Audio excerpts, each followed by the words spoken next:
आषाढी एकादशीच्या निमित्ताने मी चाललोय श्री क्षेत्र पंढरपूर येथे, जिथे मी पहिल्यांदा वारीचा अनुभव घेणार आहे. पण या घाई गडबडीमध्ये मी एक गोष्ट विसरलोच. अचानक केलेल्या प्लॅनमुळे मला चंद्रडब्यामध्ये गर्दीही अनुभवायला मिळणार होती. मग काय, जय बजरंग बली बोलत मी गेलो भर आणि जागा पकडली.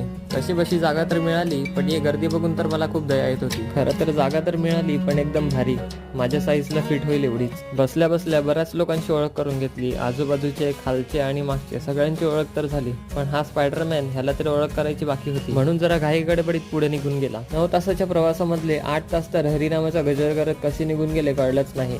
त्यात आम्ही पोहोचलो कुर्डवारी जंक्शन येथे, जिथे आपल्या गाडीचं इंजिन मागचं पुढे जाणार होतं. मग काय, पुन्हा 1 तासाच्या प्रवासानंतर आम्ही येऊन पोहोचलो श्री क्षेत्र पंढरपूर येथे. इथे पोहोचल्यानंतर जो काही माझा अनुभव होता तो जर तुम्हाला बघायचा असेल तर इथे दिलेल्या व्हिडिओवर क्लिक करा आणि आपल्या या नवीन सिरीजचा भाग नक्की बना, ज्याचं नाव आहे आधी पंढरी मग दुनियादारी. भेटूया तिथेच मग. रामकृष्ण हरी.